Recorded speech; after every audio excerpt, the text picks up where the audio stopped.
오늘날 배우자를 선택하는 기준이 과거와 좀 많이 다릅니다. 아름답고 멋진 외모, 그리고 넉넉하고 여유 있는 생활이 보장된 고수입의 직업, 그리고 자신의 수준에 걸맞는 학벌, 사회적인 지위 등입니다.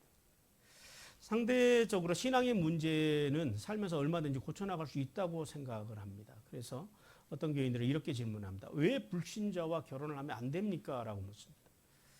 이 질문은 믿음의 사람들에게는 맞지 않습니다. 왜냐하면 하나님의 뜻과 기준은 전혀 고려하지 않고 이미 자신의 생각으로 배우자를 선택한 후 때를 쓰는 것과 같은 질문이기 때문입니다. 그럼 어떻게 질문해야 됩니까? 어떤 배우자를 선택해야 합니까? 라고 질문하는 것이 믿음의 사람들의 바른 질문입니다. 왜냐하면 사람의 외모나 재력이나 지위나 학벌은 상대적이며 가변적입니다. 이런 것들이 결코 인생을 행복하게 하지 못합니다. 그러므로 성도는 변하지 않는 기준, 즉 하나님을 경외하며 하나님 안에서 살기 원하는 사람과 함께 할 때 진정한 인생의 행복이 온다는 사실을 깨달아야 합니다. 자, 오늘 본문을 통해서 하나님께서는 그의 아들 이삭의 아내를 맞이하기 위해서, 이제 이삭을 장가 보내기 위해서 고향 땅 하란으로 자신의 종을 보내기 위해서 이제 그 종을 오라고 해서 종에게 맹세를 시키는, 그래서 아브라함의 늙은 종과의 대화를 기록하고 있는 그런 말씀입니다. 이 대화 속에서 우리가 발견할 수 있는 것은 뭐냐면 아브라함의 믿음의 성숙입니다. 그가 어떤 가치를 가지고 그의 아들을 위한 며느리를 맞이하려고 하는지에 대한 말씀을, 그 믿음의 성숙함을 우리에게 보여줍니다. 자, 하나님께서는 1절에서 여호와께서 아브라함의 범사에 복을 주셨다라고 하는 말씀을 통해서 믿음의 사람의 인생을 형통케 하시는 분, 그분이 하나님이심을 말씀하고요. 또 언약에 신실하신 하나님께서는 이삭의 결혼 과정을 통해서 언약의 말씀을 붙잡고 그렇게 살기 위해서 발버둥 치는 성도들, 그 성도들의 인생뿐만 아니라 그 후손들까지도 책임지시고 인도하신다라는 사실을 오늘 본문을 통해서 우리에게 말씀합니다. 그리고 아울러 이제 주님께서 우리에게 주시는 메시지는 그겁니다. 택하신 백성이 갖추어야 할 결혼의 첫 번째 조건, 인생의 첫 번째 조건, 그것은 경건이라고 말씀하십니다. 자, 오늘도 하나님께서는 우리에게 두 가지 메시지를 주시는데요. 첫 번째 메시지 같이 읽습니다. 시작. 하나님께서는 말씀에 순종하는 성도의 삶에 복을 주시고 형통하게 하신다. 먼저 1절 말씀해 보니까요, 범사의 복을 받은 아브라함에 대해서 말씀합니다. 하나님께서는 아브라함이 나이가 많아서 이제 인생의 황혼기를 맞이했지만 그의 모든 일, 그가 하는 모든 일에 하나님께서 이제 복을 주셨다라고 말씀합니다. 자, 하나님께서는 이제 12장부터 출발해서 이 앞에 23장까지요, 아브라함의 생애에 대해서 자세하게 말씀을 하셨습니다. 그리고 이제 24장부터는 이삭의 사건을 다루시기 시작하거든요. 이삭의 생애를 이제 말씀하시기 시작하는데, 이삭의 생애를 본격적으로 말씀하시기 전에 24절 1절에서 우리에게 뭘 말씀하시냐면은 아브라함의 인생에 대해서 평가를 하십니다. 아브라함의 인생을 어떻게 하나님께서 평가하시냐면 어느 노래 가사처럼 아브라함의 인생이 그냥 그렇게 의미 없이 늙어가는 것이 아니라 잘 익어가는 인생, 하나님 보시기에 잘 익어가고 있는 그런 인생이라고 하나님께서는 평가해 주십니다. 여러분, 아브라함이 처음 시작할 때의 아브라함의 인생을 한번 생각을 해보십시오. 하란 땅에서 처음 출발했을 때 그는 변변히 가진 것도 없는 나그네 같은 인생이었습니다. 나그네였죠. 부르심을 받아서 가나안 땅에 왔지만은요, 그가 오자마자 제일 먼저 만나는 게 뭐예요? 기근입니다. 그 기근을 견딜 수가 없어서 하나님께 묻지도 않고 애굽으로 내려갔던 믿음 약한 아브라함, 그 아브라함으로 시작했다라는 거예요. 아브라함이 믿음만 약했던 건 아니죠. 비겁했습니다. 자기의 목숨을 보존하기 위해서 아내를요, 누구라고 속여요? 누이라고 속입니다. 그리고 심지어는 그 아내를 실제로 애굽 왕에게 빼앗기는 비겁자인 가장, 비겁자 가장의 인생으로 그가 시작을 했습니다. 그로부터 이제 65년이 지난 지금 오늘 본문의 지금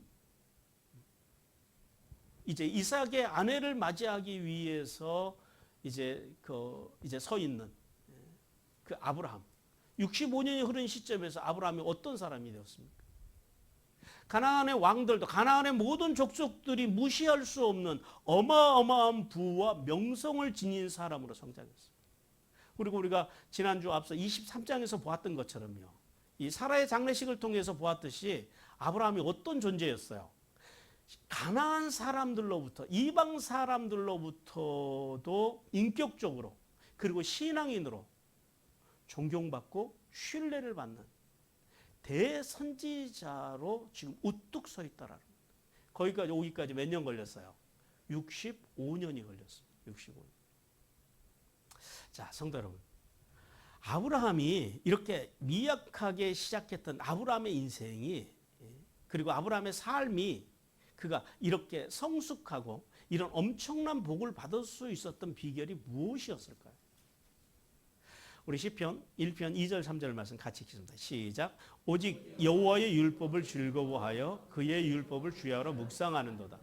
그는 시냇가에 심은 나무가 철을 따라 열매를 맺으며 그 잎사귀가 마르지 아니함 같으니 그가 하는 모든 일이 다 형통하리. 하나님께서 아브라함 인생에 대해서 어떻게 평가하셨다고요? 그가 인생 말년이 하나님 앞에서 모든 일이 하나님께서 복을 주셨다는, 무슨 말이에요? 그가 하는 모든 일이 형통했다라는 거예요. 근데 왜 오늘 시편에서는 어떤 사람이 아브라함과 같이 형통한 삶을 산다고요? 먼저는요, 하나님의 말씀, 율법을 즐거워하는 사람, 샤마우라고 합니다.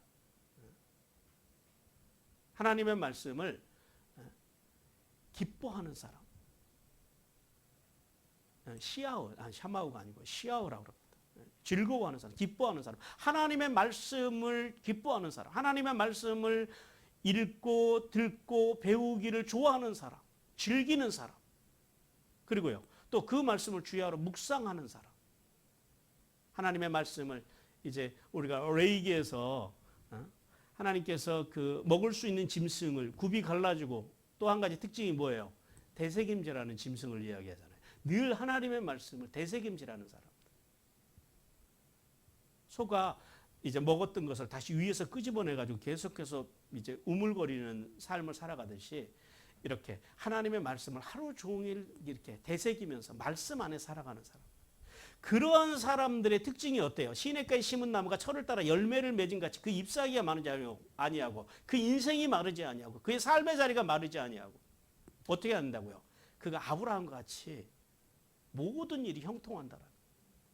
자, 그럼 복을 받는 비결이 어디 있어요?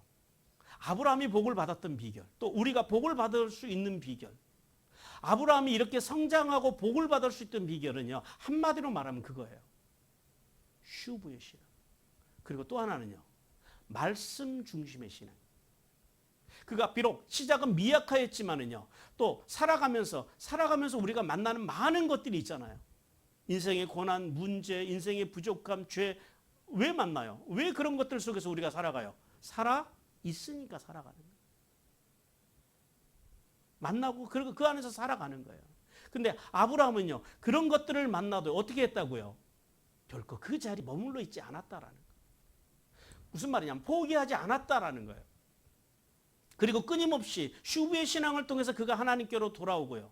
또 말씀 중심의 신앙을 통해서 어찌 하든지 하나님 말씀과 말씀의 정신으로 살기 위해서 발버둥침으로, 다 그렇게 못 살지만 그래도 그렇게 살아가기 위해서, 그렇게 살아보기 위해서 발버둥치는 신앙을 통해서 아브라함이 이런 형통의 복을 받았다라는 사실을 깨닫기를 주님께서 원하십니다.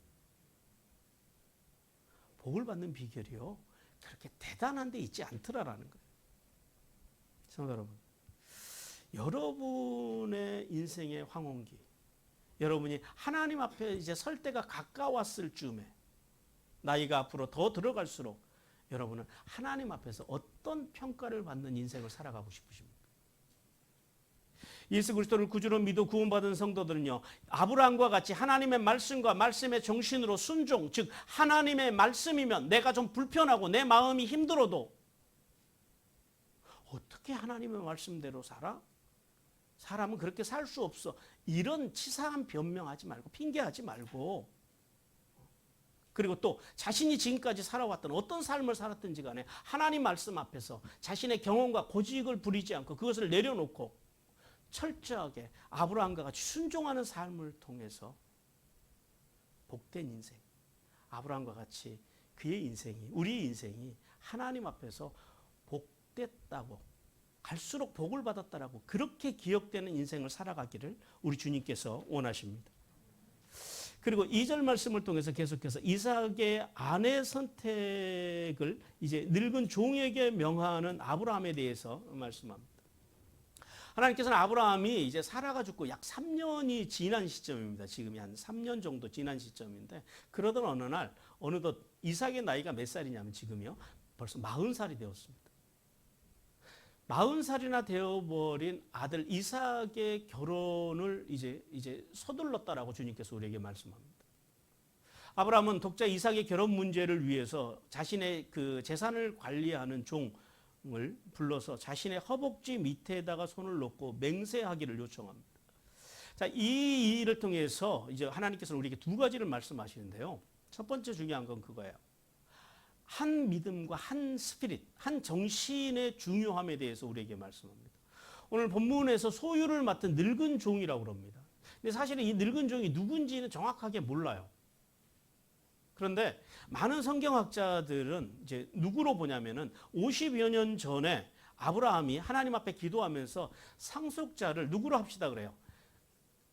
이제 그 우리 집의 종이었던, 그러니까 아브라함 가정의 종이었던, 아브라함 집 재산을 맡고 있었던 다메섹 사람 엘리에셀로 자신의 상속자를 삼다고 그렇게 50년 전에 하나님 앞에 제안을 합니다. 이제 그때 그 엘리에셀로 보는 것이, 이 종을 그 엘리에셀로 보는 것이 많은 성경학자들의 지배적인 견해입니다. 왜냐하면 아무리 자신의 그 집안 재산을 맡은 종이라고 할지라도 독자 이삭의 아내를 구하는 일이잖아요. 그래서 아브라함이 아무에게나 맡길 수 없어요. 왜냐하면은 더더구나 지금 아브라함이 세워가는 가문은 어떤 가문이에요? 그냥 이 땅에서 단순히 잘 먹고 잘 사는 가문이 아니잖아요. 하나님의 구원의 역사를 이어갈, 구속사를 이어갈 가정입니다. 그 가정의 이제 후계자 이삭을 위한, 그러니까 영적인 아들을 위한 영적인 며느리를 구하는 일이었다라는 거예요. 그래서 이 일을 영적이지 않은 그냥 육신의 재산, 육적인 재산을 맡아서 일하는 종에게 맡겼을 것이다. 그것은 전혀 성경적으로 맞지 않다라는 거예요. 그래서 아브라함은 자신의 후계자로 삼으려고 했을 정도로 영적으로 육신적으로 신뢰했던, 그리고 존중했던 이 엘리에셀에게 하나님의 구원의 역사를 이어갈 이 언약의 가문의 며느리를 찾는 일을 그에게 맡깁니다. 이 일을 통해서 엘리에셀에 대해서요, 하나님께서는 단순히 그가 종이었다라고 말씀하지 않으시고 오늘 전체적으로 하나님께서 말씀하시는 그거예요. 그가 아브라함과 하나님 안에서 한 믿음, 한 스피릿, 한 정신을 가진 사람이었음을 오늘 우리에게 보여줍니다. 성도 여러분, 하나님께서는 오늘 이 엘리에셀과 같이 예수 그리스도를 믿어 구원받은 성도들이요, 죄 없으신 예수님의 말씀과 말씀의 정신으로 살기 원하는, 그렇게 주님과 한 마음, 한 정신으로 살기 원하는 그러한 사람들에게, 그러한 성도들에게 위대한 하나님의 나라와 하나님의 구원의 역사를 위한 복을 맡기신다는 사실을 우리는 깨달아야 합니다. 우리 빌립보서 2장 2절 3절 말씀 같이 읽습니다. 시작. 마음을 같이하여 같은 사랑을 가지고 뜻을 합하여 한 마음을 품어 너희 안에 이 마음을 품으라. 곧 그리스도 예수의 마음이니 그럽니다. 자, 하나님께서 귀히 여기시는 사람의 특징, 귀히 사용하시는 사람의 특징이 뭐냐면 바로 예수 그리스도의 마음을 품은 성도들입니다. 왜냐하면 아무리 세상에서요, 인간적으로 똑똑하고 잘났어도요, 예수 그리스도의 마음, 즉 돕고 세우고 살리려고 하는, 그리고 주님 안에서 온유하고 겸손한 마음이 없는 사람들, 그런 사람들에게는 하나님께서 결코 큰 일을 맡기실 수가 없다라는 거예요. 하나님의 사명을 맡기실 수 없다라는 겁니다. 그러므로 성도는 하나님의 말씀과 말씀의 그 기준과 가치와 원칙 안에서 예수님의 마음과 하나된, 예수님의 그 말씀의 정신으로 하나된 한 스피릿 안에서 살아감으로 하나님의 나라에서 귀히 쓰이는 그릇의 복을 받는 귀한 성도들이 되기를 주님께서 원하십니다. 그리고 두 번째는요. 언약으로 살기로 맹세한 삶이 중요함에 대해서 우리에게 오늘 이 엘리에셀의 사건을 통해서 말씀하시는데요. 아브라함은 오늘 본문에서 그럽니다. 청하건대 그럽니다. 청하건대. 이 청하건대라고 하는 단어를 통해서 우리가 알 수 있는 건 거예요. 아브라함이 주인과 종의 관계지만은 이 며느리를 찾는 이 문제에 대해서 오늘 그 아브라함이 종에게 그냥 예의 없이 무조건 명령하는 것이 아니라 정중하게 부탁했다라고 오늘 우리에게 말씀합니다. 또한 아브라함이 엘리에셀에게요, 허벅지 즉 넙떡다리 아래에다 손을 넣어서 맹세하게 함으로써 그 사명을 감당하게 하십니다. 그냥 가서 너 좋은 대로 하라고 하는 것이 아니라 이제 하나님과 그리고 자신 앞에서 맹세하게 하는 거예요. 뭘 맹세하게 하는 거예요? 이제 뒤에 맹세의 내용이 나옵니다만은 인간적인 며느리가 아니라 영적인 며느리를 이제 찾아오라는 거예요. 이걸 맹세하라라는 거예요. 맹세라고 하는 단어는 그 기초라고 하는 단어의 의미가 있습니다. 이 맹세가 원래 쉐바거든요. 쉐바. 일곱이라고 하는, 7이라고 하는 의미가 있고 또 다른 의미는 기초라고 하는 의미가 있습니다. 그래서 이 고대 근동 사람들, 지금도 그 중동 지역에서 그 목축업을 하면서 광야에서 살아가고 있는 베두인들은요, 지금도 중요한 맹세를 그렇게 합니다. 어떻게 맹세를 하냐면, 여기서 이제 우리 성경에서는 허벅지라고 번역됐습니다만은, 이제 그 기초, 그러니까 그 허벅지 아래에 있는 남자의 그 생식기를 의미합니다. 그 생식기 아래에다가 손을 넣으라는 거예요. 왜냐하면 생식기 아래에 손을 넣는 행위는 뭐냐면은 이제 거기에서부터 모든 인간의 생명이 비롯된다라고 사람들이 생각했다라는 거예요. 그러니까 삶의 기초, 생명의 기초, 인간의 기초, 거기에다가 손을 놓고 그리고 맹세하는 거예요. 그래서 이 맹세보다 더 강력한 맹세가 없습니다. 이것은 인간과 인간 간에 맹세할 수 있는 가장 강력한 맹세가 바로 이 허벅지 아래 손을 놓고 하는 맹세입니다. 그래서 이 맹세 가운데는요, 두 가지 의미를 내포하고 있어요. 하나는 뭐냐면 내가 이 맹세를 지키지 못했을 때는요, 너에게 무서운 저주가 임할 거라는 거예요. 그리고 두 번째는 뭐냐면 이제 생명의 기초잖아요. 이제 여기에다 맹세를 하는 것은 뭐냐면 자손 대대로 너의 생명의 씨, 너의 자손 대대로 충성하겠다고 하는 맹세할 때 이제 이런 방법들을 많이 사용을 합니다. 성도 여러분, 오늘 아브라함이 이렇게까지 엘리에셀에게 강력한 맹세를 통해서 지금 아브라함이 이루고 싶은 게 뭐예요? 뭘 지금 맹세하라 그러는 거예요? 돈입니까? 명예입니까? 권력입니까? 가문입니까? 아니에요. 지금 아브라함이 엘리에셀에게 이렇게 강력한 맹세를 요구하는 건 뭐예요? 이삭을 통해서 이어갈 하나님의 그 구원의 역사를 위한 영적인 며느리를 찾는, 그러니까 영적인 일을 위해서, 하나님의 일을 위해서 이렇게 강력한 맹세를 요구하고 있다라는 거예요. 만약 아브라함이 인생의 목표가요, 그냥 단순히 이 땅에서 잘 먹고 잘 사는 것, 뭐 돈 많이 벌고 명예를 갖고 그런 거였으면 굳이 아브라함이 이렇게 엘리에셀에게 이렇게까지 맹세는 안 시킬 거예요. 그냥 그 가나안 지역에서 좋은 가문들 많잖아요. 왕들도 많이 알잖아요. 좋은 그 귀족 가문, 명문 가문에서 잘 교육받고 자란 그런 딸, 그러니까 오늘날 우리가 찾는 그런 며느리감, 그런 며느리감을 찾아서 이제 아마 이삭에게 그렇게 아마 같이 살아갈 수 있도록 그렇게 해줬을 수도 있을 것 같아요. 그런데 아브라함의 관심은 거기에 있지 않다라는 거예요. 아브라함의 인생의 목표가 뭐예요? 하나님의 혈통, 하나님의 나라, 그러니까 세속적인 본연과 만몬의 가치보다 더 중요한 순수한 신앙의 혈통을 이어가는 것. 그래서 하나님의 언약을 이어갈 후손들을 이 땅에 세워가는 것. 그것이 아브라함의 일생의 소원이었다는 거예요. 여러분, 그래 이제 이런 관점에서요, 아브라함이 이 땅에서 살아가면서 아브라함이 받은 복 중에 가장 큰 복이 뭘까요?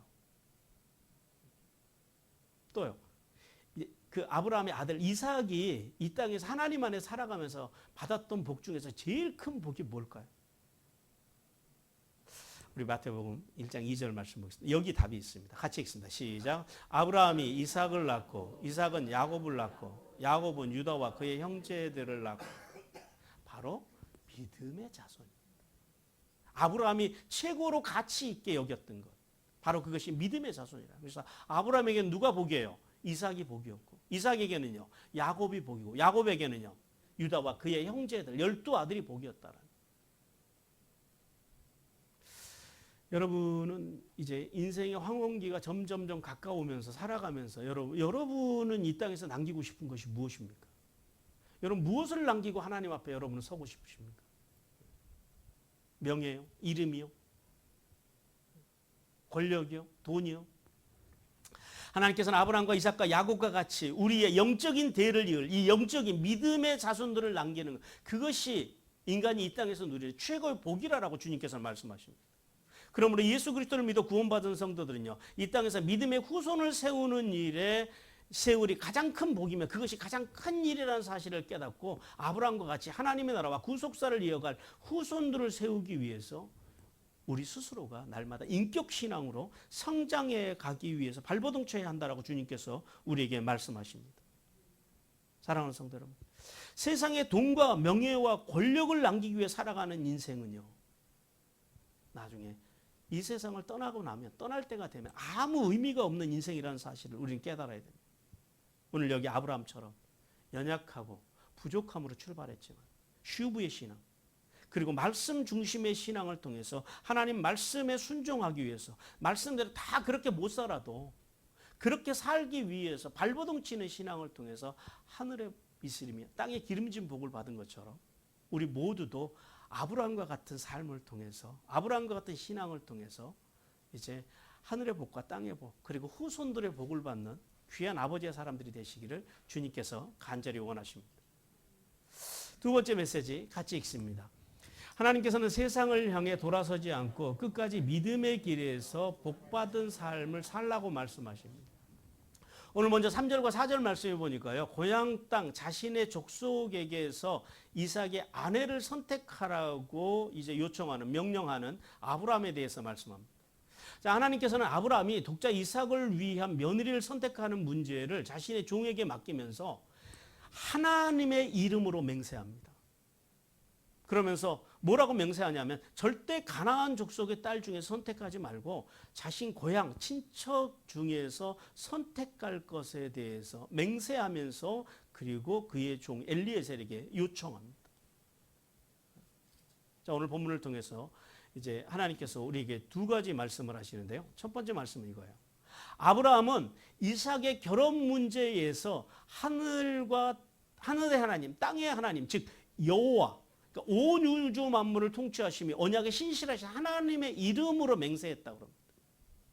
아니, 결혼이 뭐라고 이렇게 거창하게 아브라함이 그렇게 하늘의 하나님, 땅의 하나님, 또 여호와, 언약의 신실하신 하나님까지 모든 이름을 동원해서 지금 아브라함이 그렇게 하나님 앞에서 맹세까지 하면서 이 결혼을 이제 추진하고 있다고요. 뭐 때문에요? 이 결혼이 그냥 일륜지 대사가 아니었다라는 거예요. 단순히 이제 이 결혼의 문제가 사람의 뜻이 아니라 하나님의 뜻 안에서 이루어지기를 원하는, 하나님께서 이 결혼의 문제를 온전히 이끌어 가시기를 원하는 아브라함의 믿음이었다라는. 이 맹세라고 하는 말이 앞에서 말씀드린 대로 쉐바, 그 일곱이라고 하는 뜻입니다. 이 일곱이라고 하는 뜻 속에 뭐가 있냐면 일곱으로 자신을 묶었다라는 거예요. 그러니까 우리는 하나님의 언약 안에서 묶인 사람들입니다. 하나님의 언약 안에서 완전히 묶인 사람들이라는 의미인데요. 그러므로 아브라함이 하나님의 이름으로 맹세했다라고 하는 건 말씀은 뭐예요? 독자 이삭의 결혼 문제가 온 우주 만물을 통치하시는 하나님의 뜻 안에 완전히 맡겨졌다라는 거예요. 그러니까 아들의 결혼의 문제를 지금 아브라함은 자신이 이끌어가는 것이 아니라 누가 이끌어가고 있다고요? 하나님. 온 우주 만물을 창조하신 그 하나님 앞에 맡겨드리고 그분이 인도해 가기를 원했다라는 겁니다. 왜냐하면 앞에서 말씀드린 대로 이 아브라함의 이 그 결혼의 아브라함 가정의 이 결혼의 문제, 이삭의 결혼의 문제는 단순한 개인과 가문의 문제가 아니라 이것은 하나님의 나라의 문제라는 거예요. 하나님의 나라의 문제, 그 전 우주적인 문제라는 사실을 아브라함은 고백하고 있습니다. 성도 여러분, 여러분의 인생과 여러분의 자녀들의 인생을 인도해 가시는 분이 하나님이심을 여러분은 믿으십니까? 또 여러분이 살아가면서 만나는 일상의 모든 문제들, 그 문제가 우리가 방금 그 찬양한 대로 하나님의 뜻 안에 다 있다라는 사실을 여러분이 믿으십니까? 자, 믿으신다면 우리 이 말씀을 같이 읽겠습니다. 시작. 너희 안에 행하시는 이는 하나님이시니 자기의 두신 뜻을 위하여 너희에게 소원을 두고 행하게 하시나니. 그럼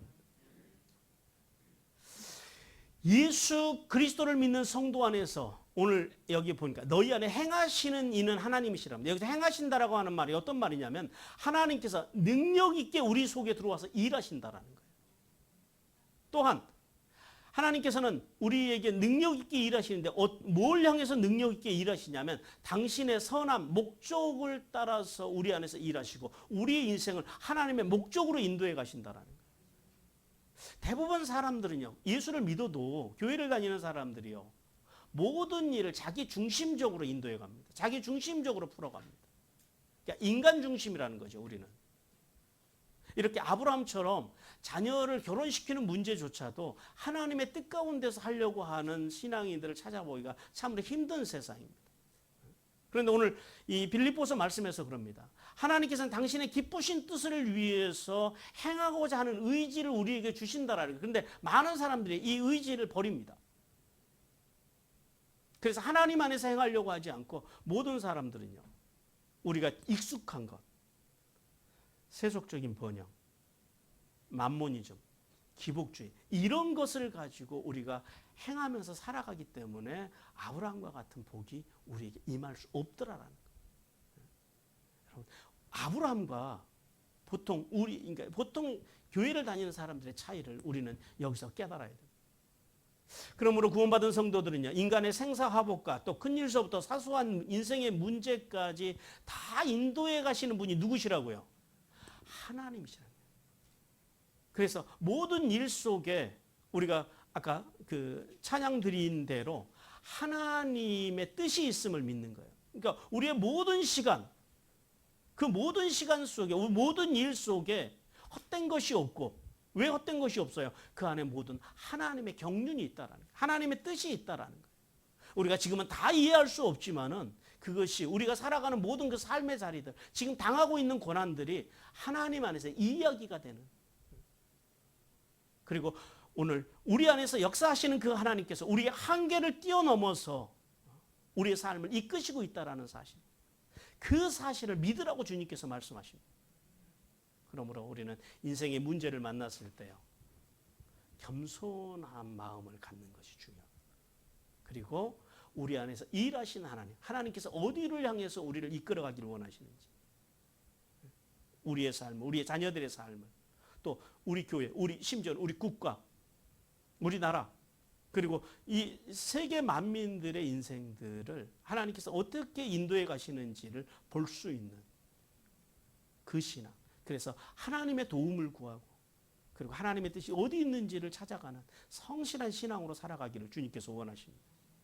그리고 두 번째는 오늘 아브라함이 그래요. 이삭의 아내가 될 자격이 있는 여인은 가나안 일은 절대 안 된다라는 거예요. 오직 아브라함의 고향 친족이어야 된다는 겁니다. 여기서 아브라함이 말하는 고향은 원래 아브라함의 고향이 어디예요? 갈대아 우르입니다. 근데 갈대아 우르를 말하는 건 아니에요. 왜냐하면 갈대아 우르에서 그 일가 친척들이 다 나와서 지금 어디 살고 있어요? 하란 땅에 살고 있거든요. 그래서 지금 여기서 말하는 아브라함의 고향은 하란 땅을 이야기합니다. 그러면 왜 아브라함이 가나안 여인은 안 된다고 말을 했을까? 오직 자신의 친족 여인 중에서 이삭을 위한 이제 며느리감을 찾으라고 왜 그렇게 명령하고 있을까요? 여기는 그게 두 가지 이유가 있습니다. 첫 번째는 언약의 자손으로서 순수한 혈통을 유지하기 위함입니다. 지금 아직까지는 이제 그 이스라엘 민족, 그러니까 선민, 선택받은 민족의 개념이 없잖아요. 지금 후손이 딱 한 명밖에 없잖아요. 정확하게는 지금 선민으로 선택받은 사람들이 아브라함과 이삭 2명밖에 없습니다. 그래서 이 순수한 혈통을 이루기 위해서는 이제 이방, 그러니까 다른 그 어떤 영이 다른, 신앙이 다른 사람들을 선택할 수가 없더라라는 거예요. 그래서 아브라함은 이 순수한 혈통을 유지하기 위해서 이제 자신의 친족에게로 엘리에셀을 보내는 거고요. 두 번째는 타락한 가나안의 이방 종교에 오염되지 않는 순수한 신앙을 유지하기 위해서입니다. 그래서 우리가 그 창세기를 12장부터 쭉 따라오면서 아브라함이 이렇게 어디 가서 이렇게 거주하잖아요. 그러면 주로 어떤 말씀들이 많이 나오던가요? 어느 도시와 어느 다시 사이에 머물더라 그래요. 그렇죠? 도시 안으로 들어가지 않고 그들과 섞이지 않기 위해서, 이 영적인 순수함을 지키기 위해서 그들의 문화 속으로, 롯은요 성을 속에서 성으로 들어갔잖아요. 그래서 거기에 이제 함몰돼서 무너진 거고요. 아브라함은 거기에 함몰되지 않기 위해서 예를 들어서 헤브론과 어디 사이에 머물더라, 이런 이제 표현들이 성경에 그래서 많이 나오는 거예요. 이 며느리를 찾는 일도 마찬가지입니다. 그 당시 가나안의 문화, 아브라함은 지금까지 65년을 가나안에 살면서 가나안의 그 가나안 땅이 우리나라로 말하면 경상남북도 정도 되는 땅이거든요. 이스라엘 땅이. 그 65년을 그 가나안 땅 구석구석을 돌아다니면서 이제 하나님께서 장차 후손들에게 주실 땅이니까 얼마나 관심 있게 관찰하고 봤을 거예요. 그런데 그 시대에 그 가나안 땅의 문화가 어떤 문화였다고요? 우상숭배 문화로 가득 차 있었습니다. 특별히 그들의 이 우상숭배 문화는 뭐와 연결이 되냐면 이 성적인 문란으로 연결됩니다. 그래서 성적으로 문란한 가나안 사람들을 보면서 거룩한 언약의 가정을 이루기 위해서는요. 그래서 가나안 족속의 딸들과 통혼을 할 수가 없었다라는 거예요. 그리고 그것이 하나님의 뜻이라는 사실을 아브라함이 믿었다라는 거예요. 성도 여러분. 하나님께서는 성경 여러 곳에서 이방인들과 결혼하지 말아야 하는 이유에 대해서 말씀합니다. 출애굽기 34장 6절 16절 말씀 같이 읽겠습니다. 시작. 또 내가 그들의 딸들을 내 아들들의 아내로 삼음으로 그들의 딸들이 그들의 신들을 음란하게 섬기며 내 아들들에게 그들의 신들을 음란하게 섬기게 할까 함이니라. 자, 하나님께서 믿지 않는 사람과 결혼을 금하신 가장 큰 이유는 바로 하나님이 아닌 다른 우상, 즉 세속적인 만몬이나 어떤 그런 세속적인 번영, 그런 것들을 섬길 위험성이 크기 때문입니다. 그래서 하나님께서는 또 고린도후서 6장 14절에서 이렇게 말씀하시는데요. 같이 읽습니다. 시작. 너희는 믿지 않는 자와 함께 멍에를 매지 말라. 의와 불법이 어찌 함께하며 빛과 어둠이 어찌 사귀며 그럽니다. 하나님의 사람들은 영적으로 순결해야 됩니다. 세상과 섞이지 말아야 된다라는 겁니다.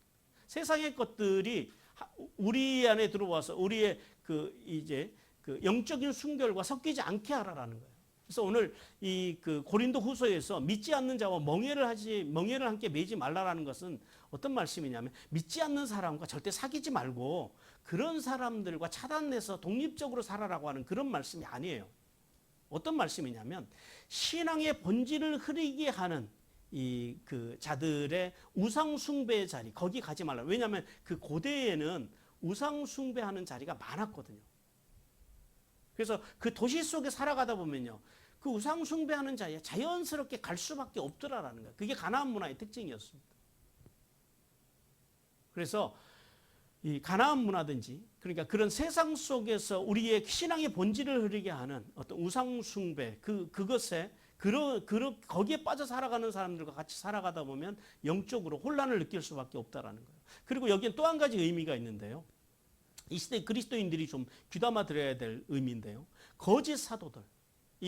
지금 사도 바울이 고린도 교회에게 말씀하시는 것 중에 가장 또 핵심적인 게 뭐냐면 거짓 사도들의 가르침, 거짓 가르침이 교회 안에 들어와 있었다라는 거예요. 이제 그 시대의 그 거짓 가르침은 크게 두 가지입니다. 하나는 유대주의, 그러니까 할례를 받아야 구원을 받는다. 또 영지주의, 성경이 아니라 세상의 지식을 많이 세상 지식을 많이 알아야지 참된 그것이 지식이고 그 지식이 있어야지 구원받을 수 있다라고 하는 그런 영지주의의 가르침이 교회 안에 팽배해져 있었다라는 거예요. 오늘날 이 시대의 유대주의와 영지주의가 뭔지 아십니까? 그것은요, 만모니즘이고 그리고 세속적인 번영이고 기복주의입니다. 오늘날 그런 복음들이 그것이 복음을 가장해서 교회 안에 지금 깊숙이 들어와 있다라는 거예요. 그것을 전하는 것을 성경에서는요, 그것이 거짓 선지자, 거짓 사도라고 이야기합니다.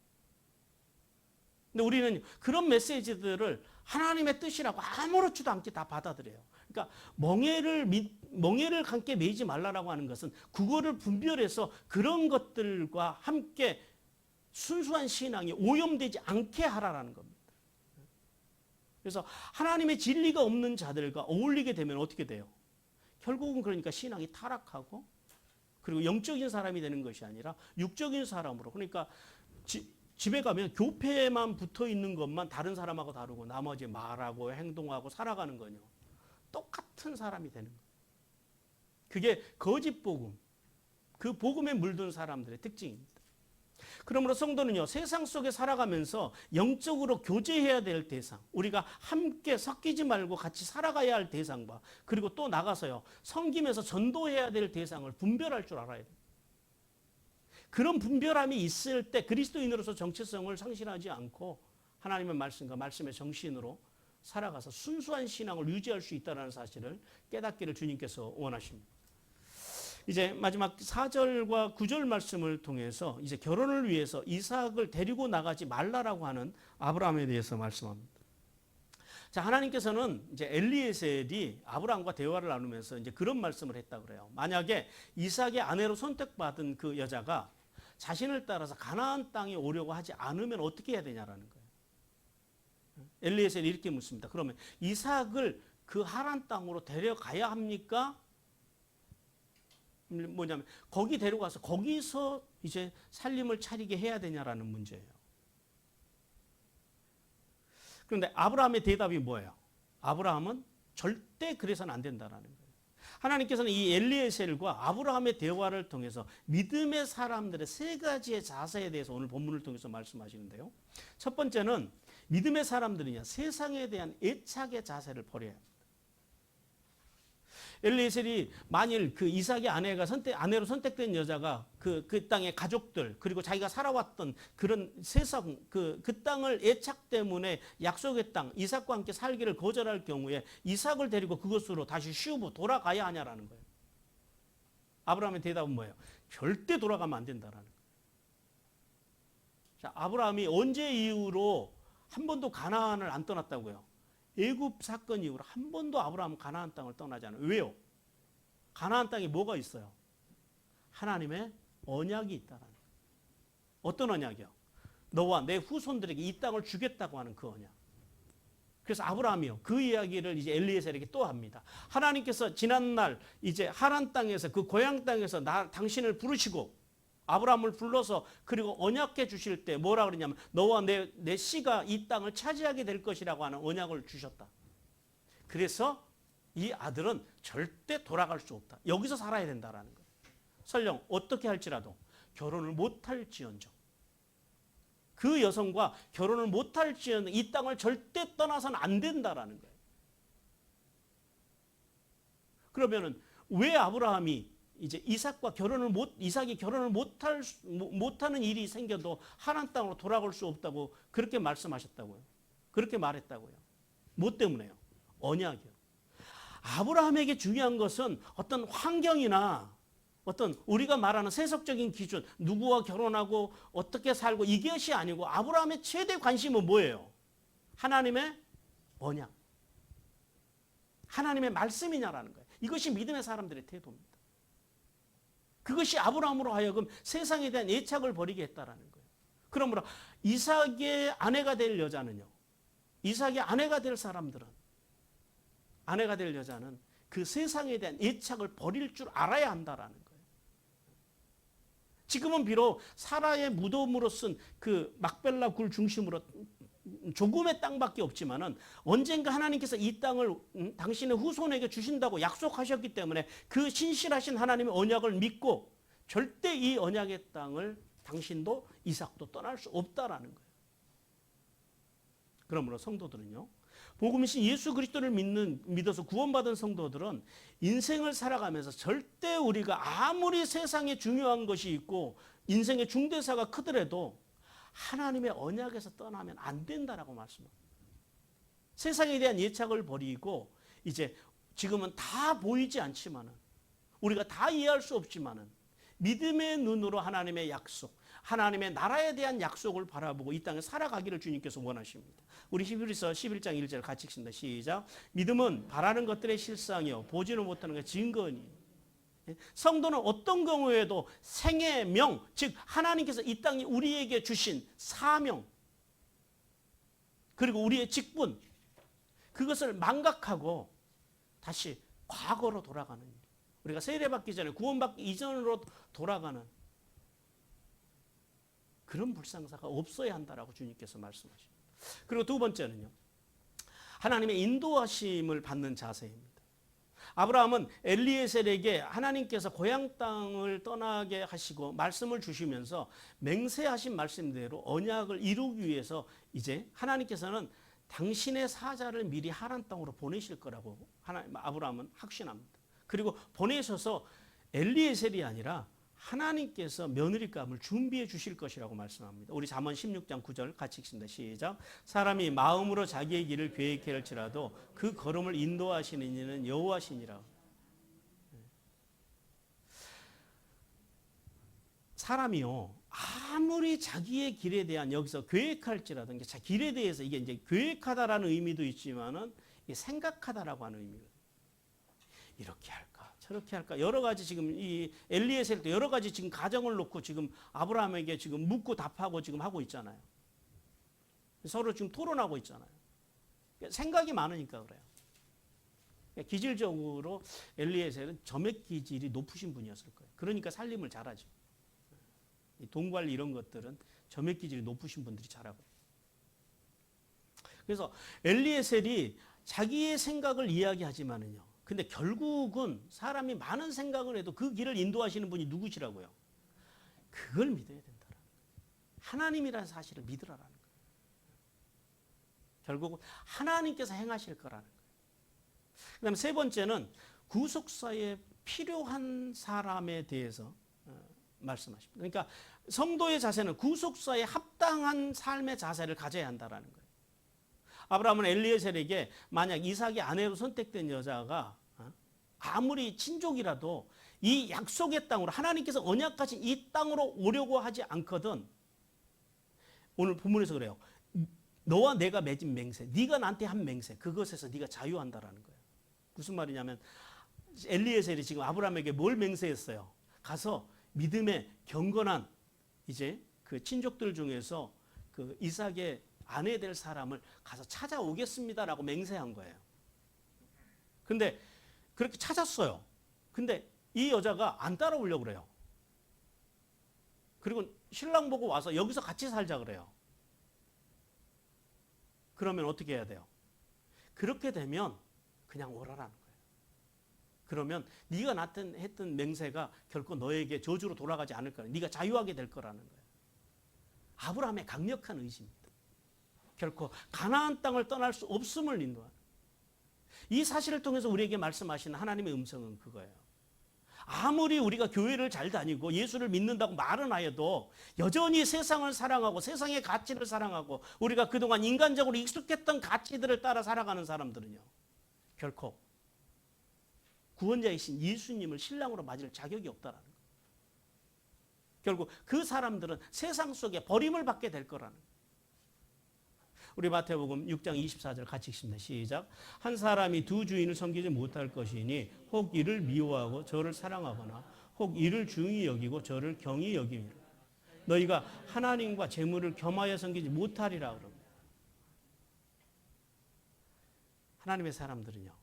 오직 하나님의 말씀과 말씀의 원칙으로만 살아가기 위해서 발버둥 쳐야 한다라고 말씀합니다.